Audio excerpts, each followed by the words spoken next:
there, nothing works. But if it is there, then everything works. But it is little more electricity, it will burn. Then when that I consciousness becomes ego, excess of I consciousness. And when it is the ego, it creates problem. Otherwise, this I consciousness is necessary to grow, to survive, and to do all work. Otherwise, there will be no impetus within us. The Swami Vivekananda say that you have to have the confidence within yourself.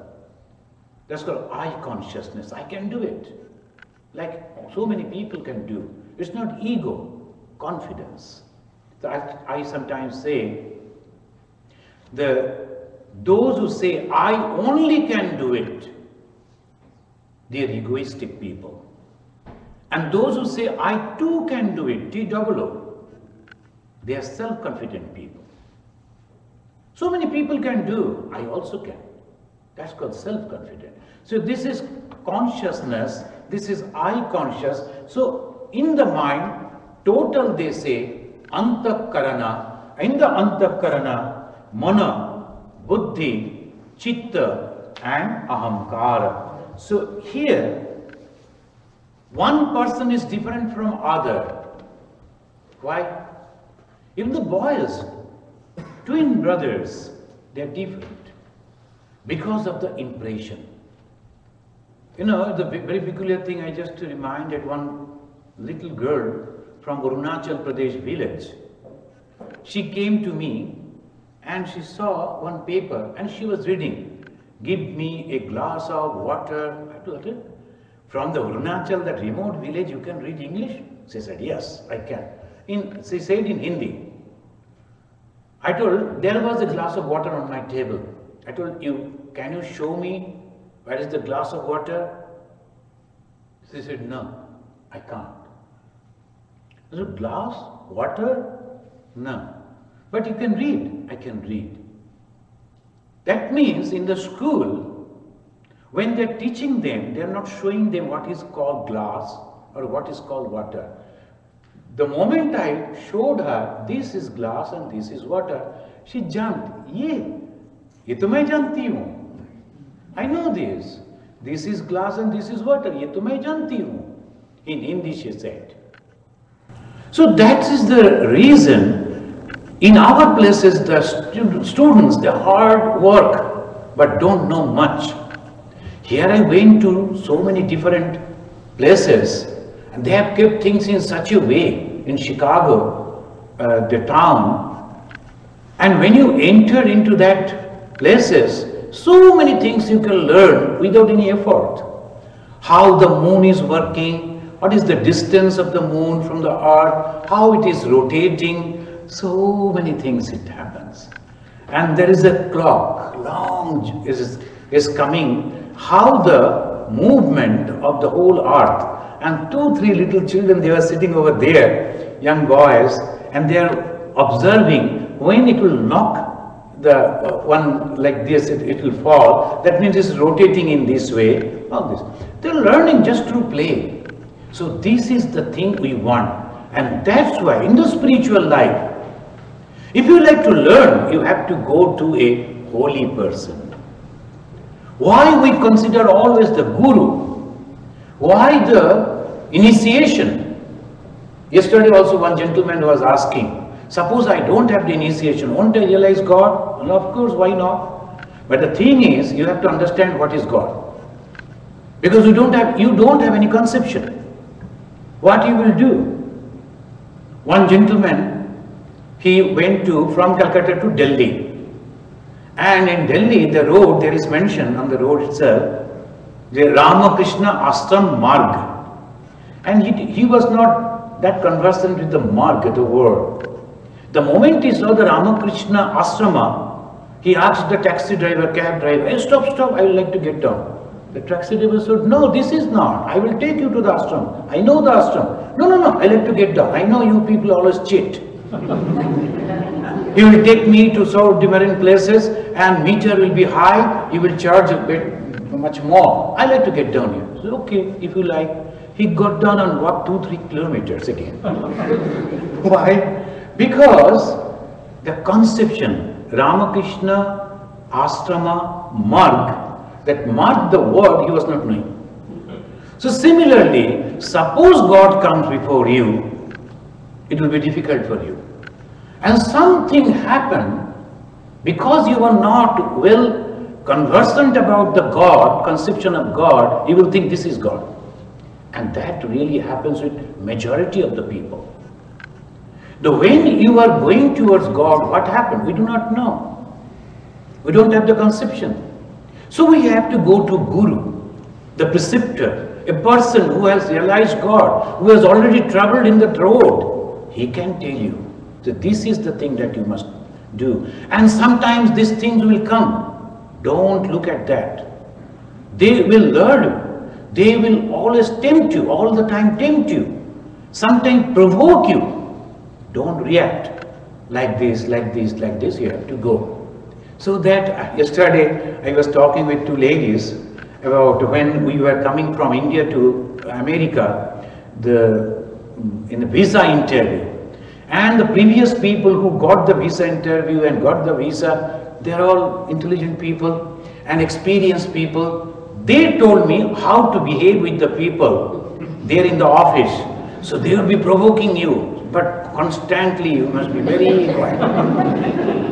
And like that. And one monk, he went over there. He knew that he should not be agitated.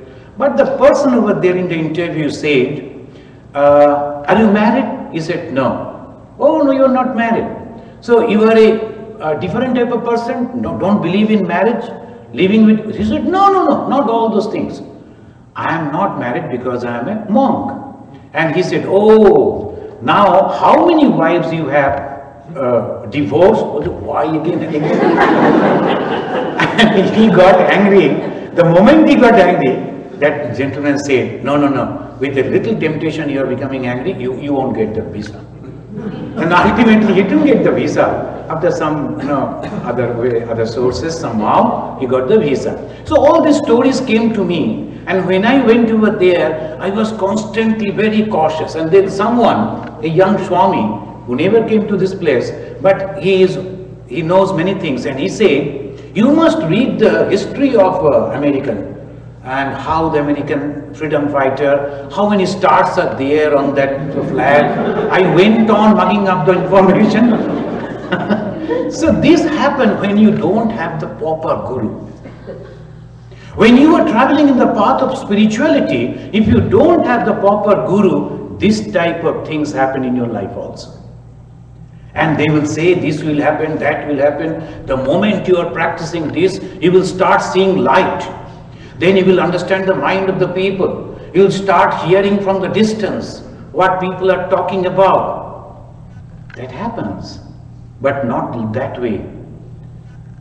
I was in Cherrapunji. Many of you must have known the Shantarupanandaji Maharaj.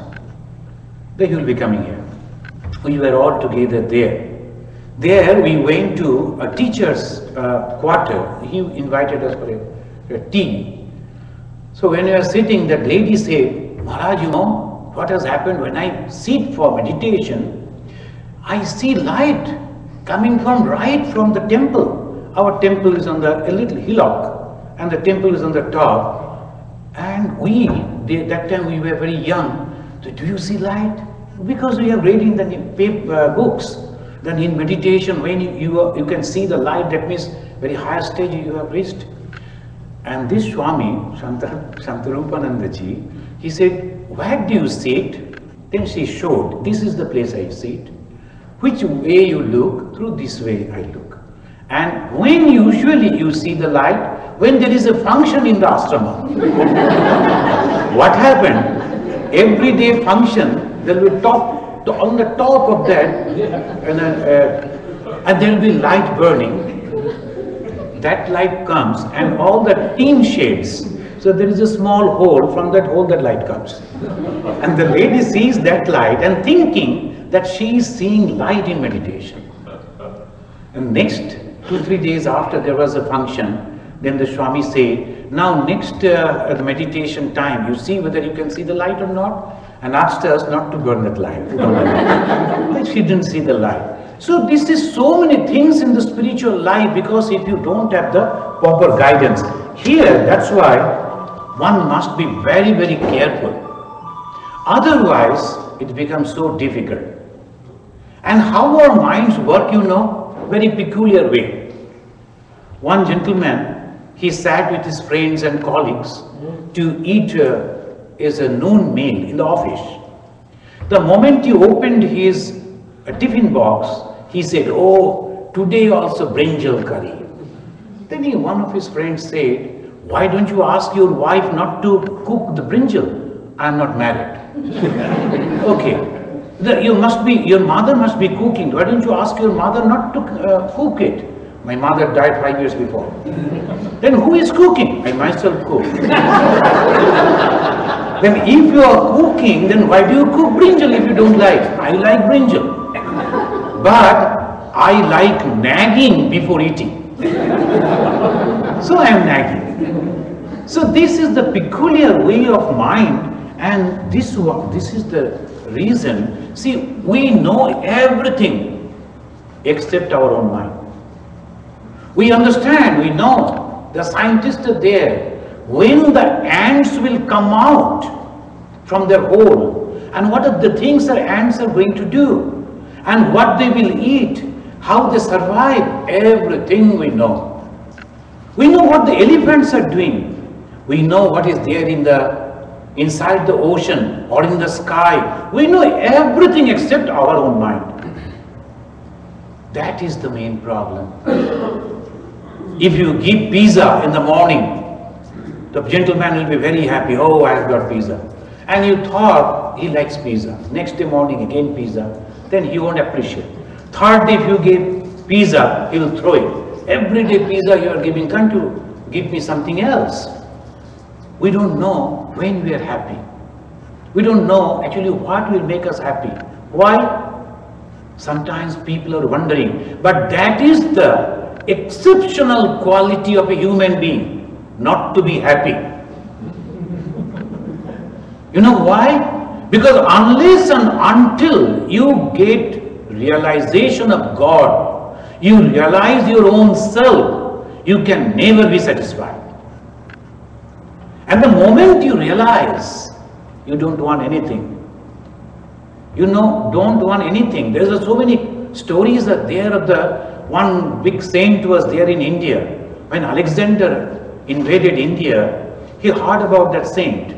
Alexander wanted to bring that saint back to his own place. He sent his ministers. He said, "No, I don't want anything.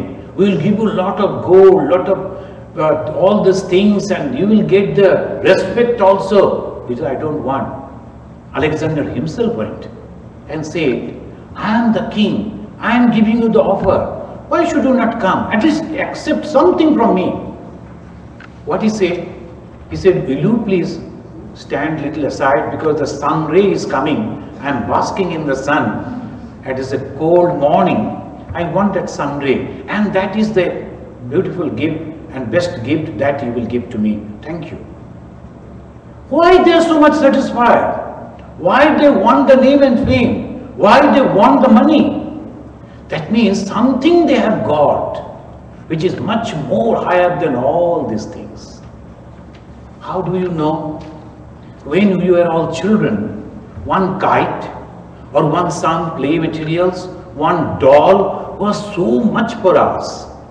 We'll be going and crying for our doll, or so many playthings. But now when you have grown up, if somebody comes with a doll to give to you, what you will do?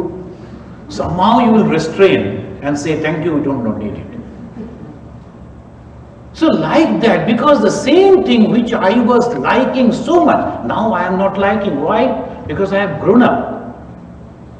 I was telling these ladies today morning, physically we decay, but mentally we grow. The more the days go, physically we decay, but mentally we grow. Grow through experience. And the highest experience is my own self. The highest experience to know myself. Am I the body? Am I the mind? Am I the whole thing? No. Then what? This St. Paul said in his prayer, spirit. And slowly, as the days goes, and we will be discussing about this thing, we will discuss about the spirit also, then we will know what was this meditation. We are different because of the mind. In the mind there are different type of impressions. The place we born, the circumstances where you grow, the school we are attending, the friends and the relatives we are having, all that impresses on our mind. And accordingly, we grow. And that's why we are so different. In the mind we find, in one's own mind, there are three different categories. One is tamasika. This tamasika means is a very peculiar type of mentality, dogmatic mentality. They will never listen to the reason. They will never hear to anything. They will only continue to do those things which they have thought correct. They will never change. They are called tamasika mentality. Swami Vivekananda, when he came over here in Chicago in 1893, the parliamentary religion, I think second day or third day, when he spoke a beautiful story for the children, but to 7,000 best minds of America. What that story? There was a well and the frog born in that. And it never came out. It didn't see the whole world, only that frog at that well. Then another frog from the ocean came and fell in that. Majority of you know that story. But that frog, when he saw, oh, this is just like me, then he said, Acha, you look like me. Where from you are coming? I'm coming from the ocean. Ocean, okay. Is it bigger than this? Then he jumped from here to there. The frog in the well jumped in the well from this. Then the frog from the ocean said, my friend, the millions of like this well will go inside the ocean. It's so big, believe me. I don't believe. Then come with me, I will show you. I won't go with you. Because my father and grandfather told, this is the only biggest water body in the whole world. And I believe in it. You are a cheater, you are a liar, go away. This is called tamasika mind. They will never open up. They will never listen to the good words. Whatever they are taught, in that they will stick to, and they will create problem for themselves and problem for others also. All around people, they will create problem. This is called tamasika mind. People of that sort used to come to Sri Ramakrishna. And Sri Ramakrishna, God himself, tried so hard, but it was impossible to make them understand. Then he went to pray to Goddess Kali Ma, whom he was sending. It is impossible for me to correct them. So please send some people with whom I can talk, who will understand me. Only yesterday I was telling someone, I'm actually planning, my friends actually planning to observe all our asrama and our Chidanandaji Maharaj, revered Chidanandaji Maharaj also thinking to observe a grand way a celebration of Swami Vivekananda 150th birth anniversary and also 120th celebration of the Chicago Parliamentary Religion. See, in those days, in 1893, 92, 93, the people of America was having the broad-mindedness. They never knew Vivekananda. They never knew India. They never heard about Vedanta. That was the first time he came and he spoke. And he spoke about the broadness. And these people, they accepted him. They started inviting him in different houses. And he became so important here. They started listening to him. There are some people who were objecting. But ordinary people, general people, educated people, professors, they were inviting and listening, open-heartedness. That's why Swami Vivekananda loved these people so much. Unless and until you don't have the broad mind, you cannot grow. Then he said, it is better to born in a church, but not to die there. It's better to have some ideology, good. Without ideology, if you are born, just like the animal life. But that is the only thing in the whole world, and everything is bad, that should not be. It is not to die there. So that is way, here the tamasic mind, all the problem that we see in the whole world is nothing but the tamasic mind. They'll never listen to others. They'll never listen to his friends, his family, he'll never. This is all tamasic mind. You know what happened to the tamasic mind? Swami Vivekananda is giving a story. Just like the Lord Jesus Christ, Vivekananda and Sri Ramakrishna, whenever they used to say something, some good idea, immediately they will be explaining through a story, a parable. Here he is telling, one boy was there. He had a very small nose.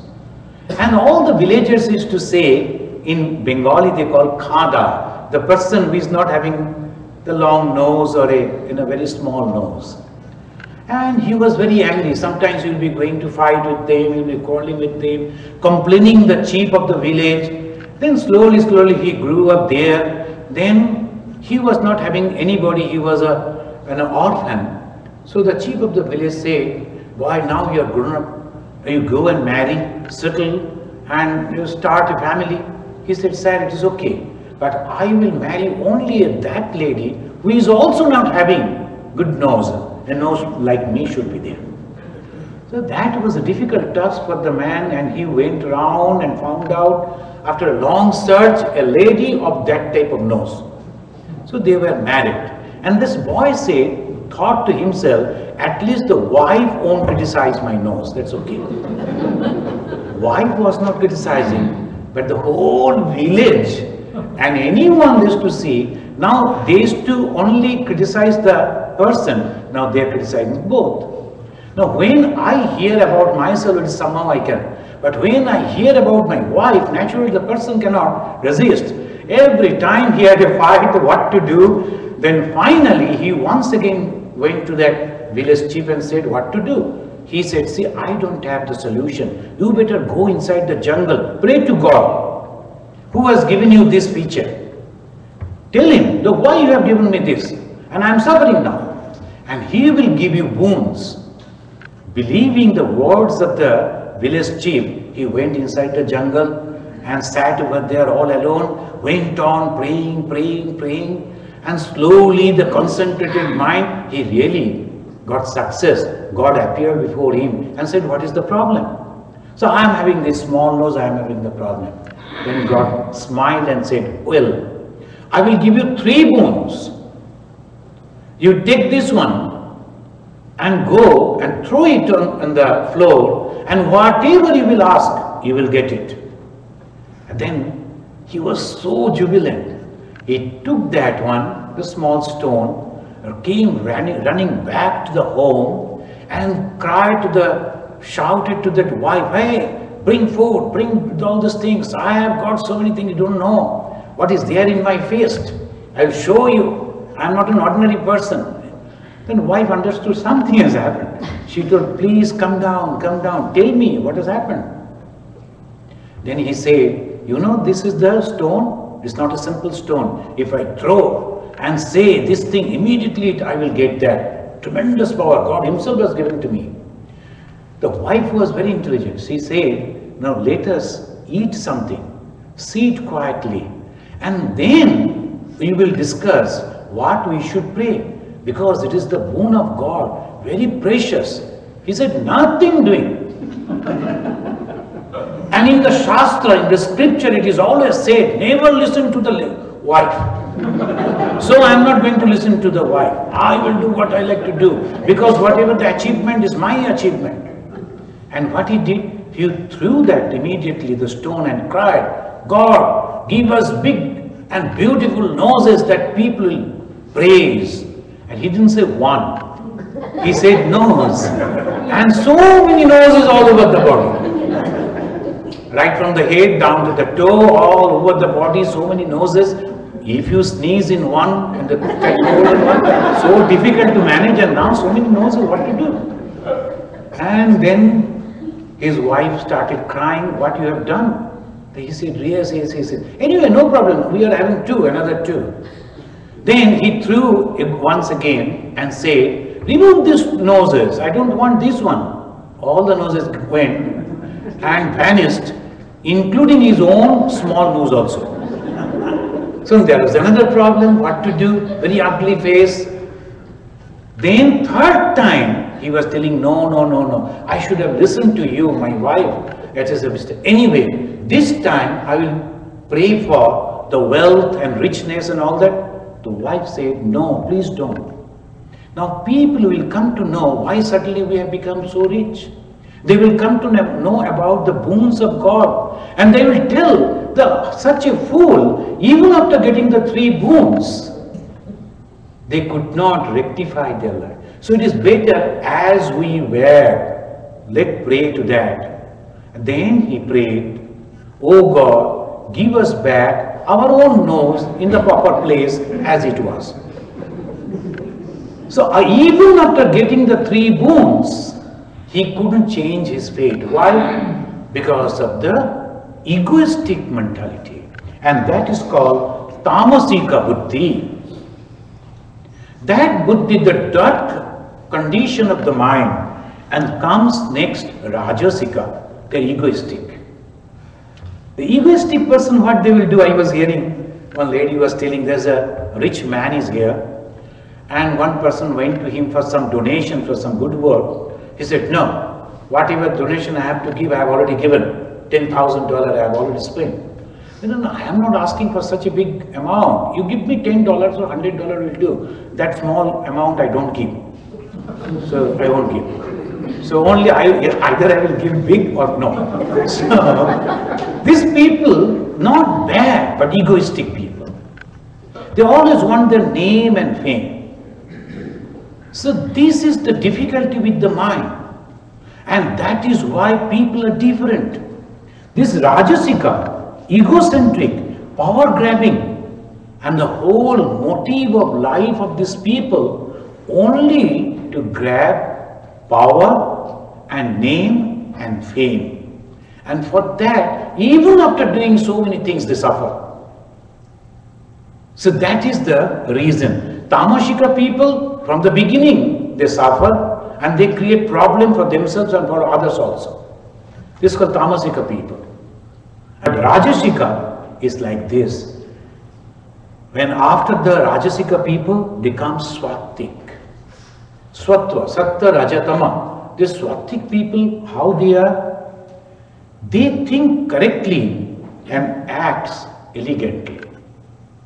That is the Swattva. Correctly they will think and they will act elegantly. They are upright, straightforward, fearless, rational in their approach to any situation. See, these are the qualities. What are the Sattvika qualities? In the next classes, we will be quoting from Bhagavad Gita, Sattva, Raja, Tama, the wonderful way they have analyzed our mind. Bhagavad Gita is not a book only for the Hindus. It's for the humanity, because there God has dealt about the mind. And human being is nothing but the mind, the thought, the capacity of thinking. Here, when you find the serene, equipoised, calm, even in very turbulent situation, they are Swatika people. The Swatik people, they never do any harm to anyone.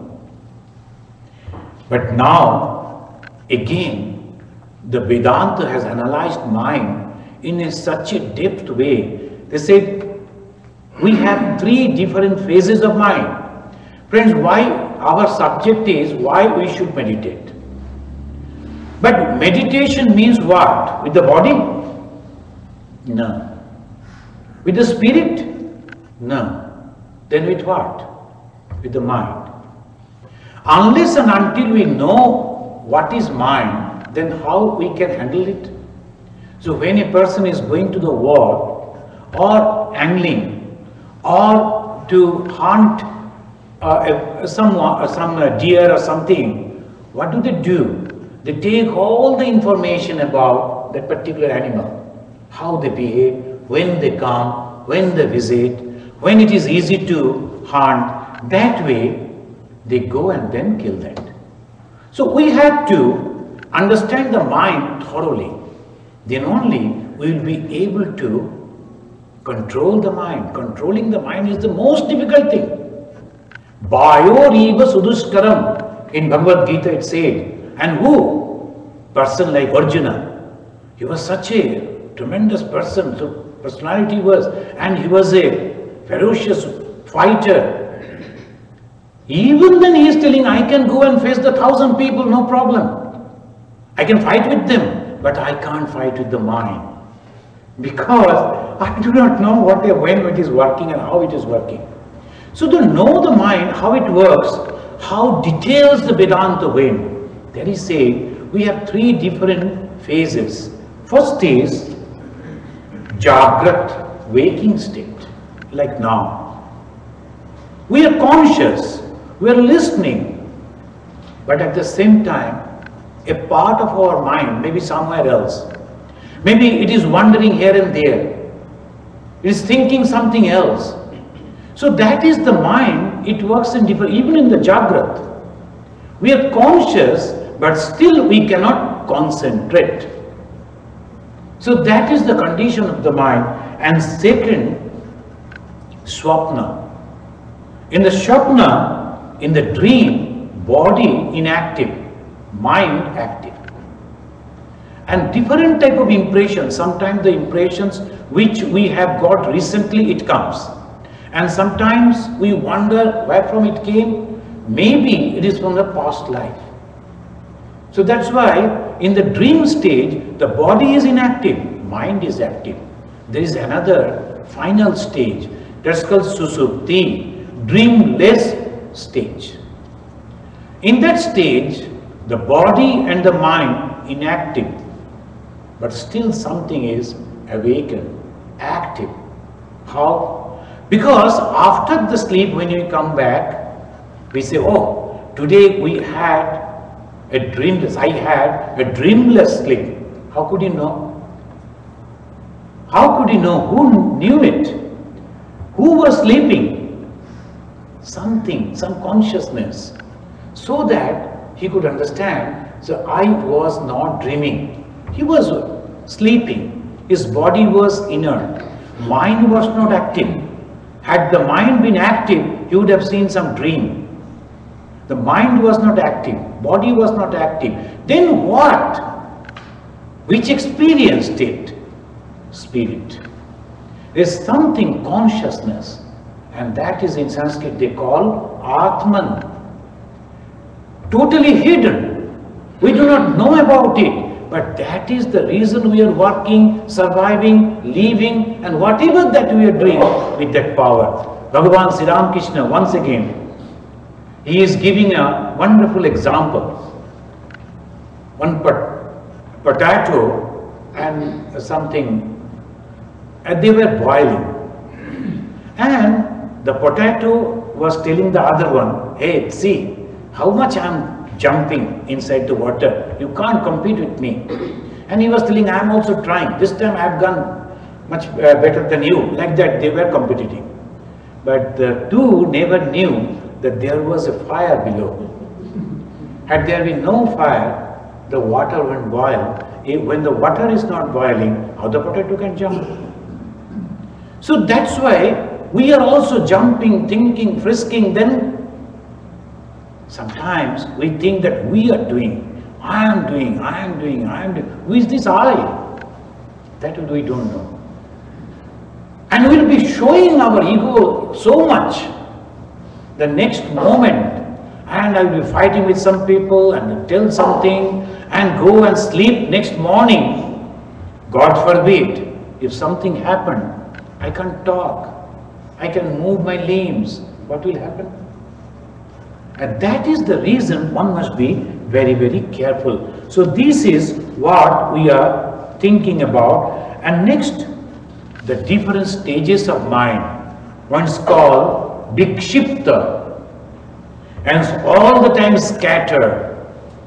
When the mind is so scattered, constantly thinking this, all this, and sitting there meditating, but going on thinking so many things, is called scattered. Majority of our people's mind is like that.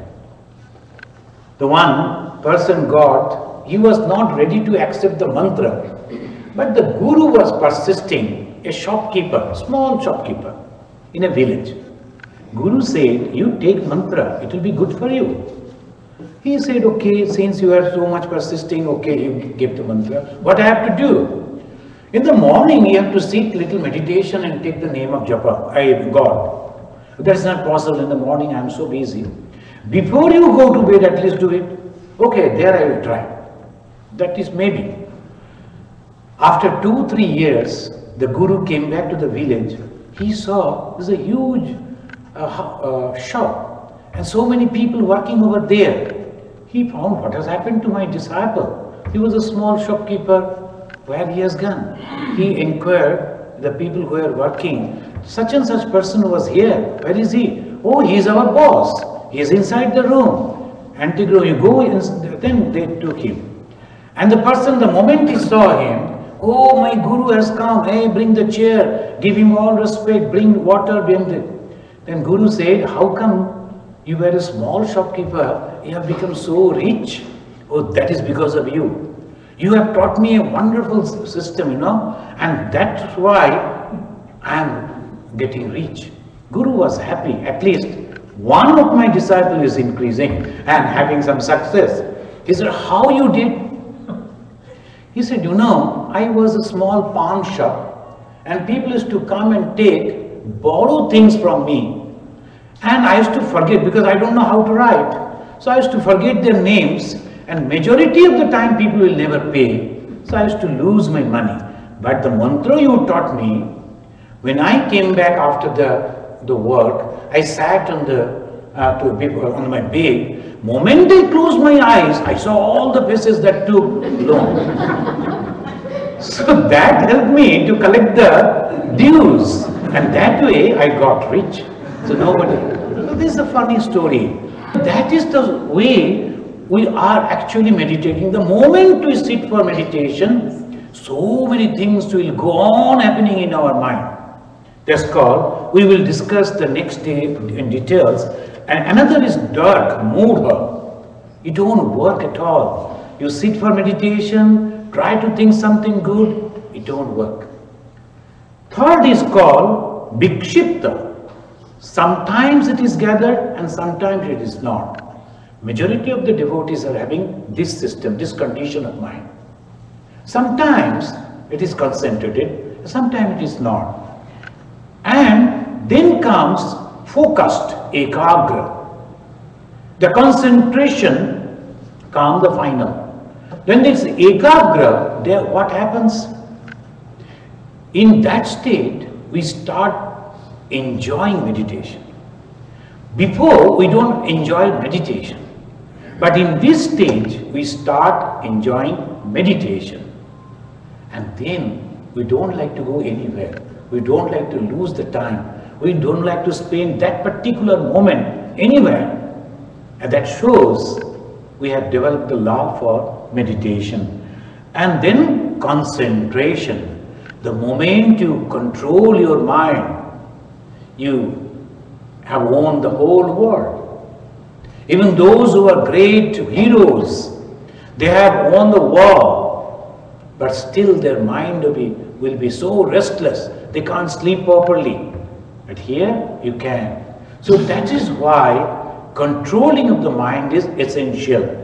Now it is time, the next class will be the next Sunday. And friends, I'll be giving some practical a meditation here also after some time, after discussing the mind and the meditation and these things. But at Ganges, from the and Saturday onwards, coming Saturday 13 onwards, I'll be giving some practical demonstration of meditation. If you can come to Ganges also. From 13 onwards, we will give. This is unless and until we practice, it is so difficult. So all theory is okay, but practice is necessary. The moment we start practicing, we will understand our mind. And we will understand why they have given so many categories in the mind.